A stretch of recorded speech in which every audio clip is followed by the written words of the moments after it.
The supply chain breakdown is causing a lot of the inflation we see. And everyone's like, wait a second, why are you talking about deflation? That's coming next. People are not ready for it. I know the inflation's here. I buy gasoline. I shop in the grocery store.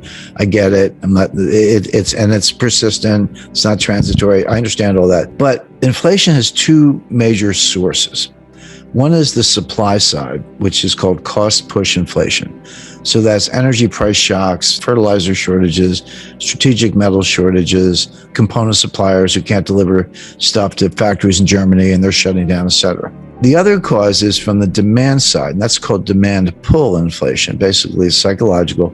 Consumers pull demand forward. They're like, hey, I was thinking of buying a refrigerator. I better buy it today because the price is going to go up in 6 months. And in the 70s, we had both. It started with cost push with the Arab oil embargo, but it ended up demand pull.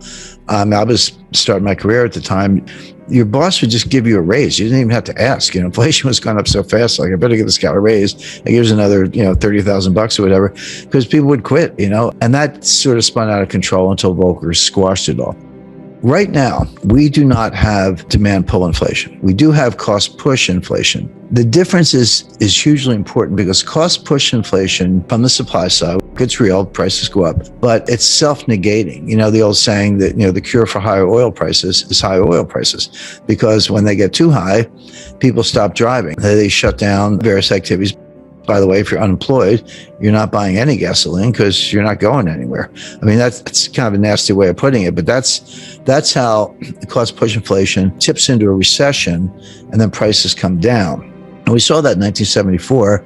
You had Jerry Ford and Alan Greenspan walking around with they had these win buttons, WIN, was so for whip inflation now, except we had a recession and prices collapsed. Now, it came back by 77 for a lot of reasons, but right now we don't have demand pull, we have cost push. It will go away when this economy goes into recession. And then we're going to be talking about disinflation and deflation, which are, kind of close cousins. And the Fed's going to be out on a limb as usual, raising rates in the face of a recession and a price collapse. I don't know what the recession is a cure for. It's coming. The recession is coming, and Jay Powell said this. Jay Powell gave two speeches, August 26th, Jackson Hole, and September 21st at the press conference after the FOMC meeting that day. And the September 21st speech was almost like, well, just in case you weren't listening to me in Jackson Hole, let me tell you again what's happening. And then Jackson Hole, he was like Nancy Pelosi. He tore up a speech and wrote a new one, like literally the day before. It was 3 or 4 pages. It was really short. He used the word pain 3 times in one paragraph. I've been following Fed news for 45 years. I've never seen the word pain ever. But he basically said the same thing. But September 21st, he was even more blunt. He said, there's going to be a recession. It's going to be bad. Unemployment is going to go up. Get it straight. These things are going to happen.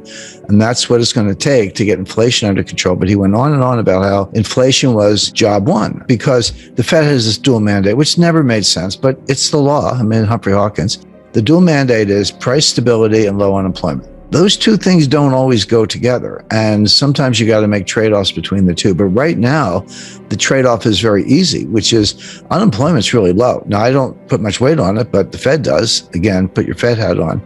Unemployment's really low. If unemployment went from 3.5 at the moment, if it went to 4.5, 4.9, is that the end of the world? Well, that was considered pretty low in 2013 when they were doing QE4 or whatever. So they're willing to do that. And they also think the recession, if it comes, will be mild. But those two things together will get inflation under control. And what Powell said, he didn't say that their target is core PCE, personal consumption expenditure, price index, core meaning excluding food and energy. And everyone's like, why would you exclude food and energy? Again, I'm not here to debate it. That's what they do. So they want to get core PCE year over year to 2%. It just came in at about 4.7, give or take. It just went up. It's not going down, but they're trying to get it down. Now, Powell did not say, we're going to raise rates until core PC is 2%. He didn't say that. What he said was, we're going to raise rates until it's acting in a restrictive way on inflation, and inflation will come down on its own because rates will be high enough to cause that, at which point we, the Fed, will pause. And you say, well, when are you going to cut rates? He was like, the pause could be a year.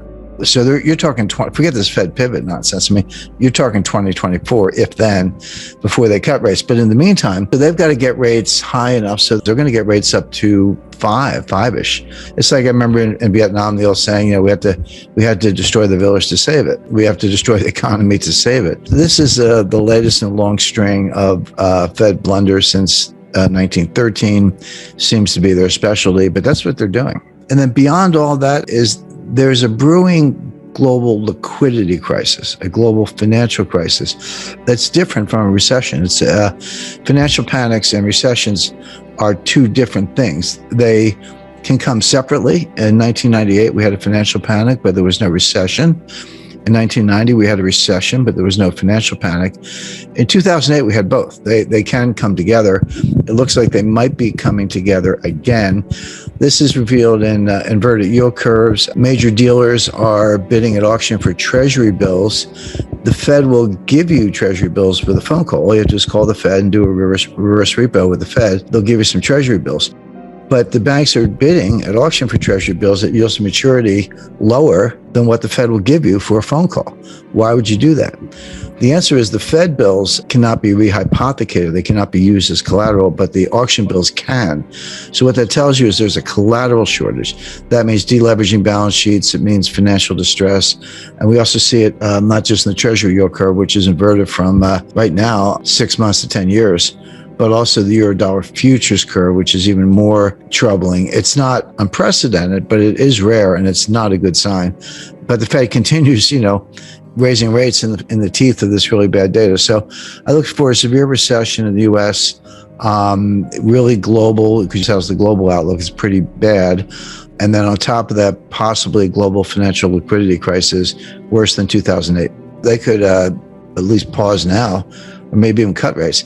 If everything I said is correct, and obviously I think it is, or I wouldn't be saying it, but if we're on the verge of a global liquidity crisis, as revealed by the Euro-dollar futures curve and the treasury yield curve, and negative swap spreads and treasury bill auctions with the yield to maturity below what the Fed will give you for a phone call, I mean, all those things are happening. That's hard data, and it's a very, very troubling sign, last seen in 2008, by the way, before the Lehman Brothers meltdown.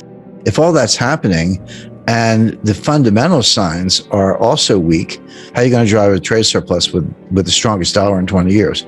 Good luck with that. I mean, nobody can afford our stuff, and we're not buying anybody else's stuff. So with the economy going into a recession on its own, with a global liquidity crisis brewing, why on earth is the Fed raising rates at all? That's not sustainable, so I would look for a recession, a more severe recession. That's one, combined with Fed tightening, interest rate hikes, balance sheet reductions, et cetera. That's one whole vector, and I wouldn't put any weight on a low unemployment rate. It ignores labor force participation rate, which is awful. It's down around 62% versus 70% in the year 2000. But beyond that, unemployment is a lagging indicator. Unemployment goes up after a recession begins. Employers are very reluctant to lay off employees. You got to pay severance. It's expensive to recruit and hire them back and train them. You pretty much wait until the recession has already started and you can, all right, I got to lay some people off. So it's not a leading indicator. It's a lagging indicator. So the Fed is behind the curve.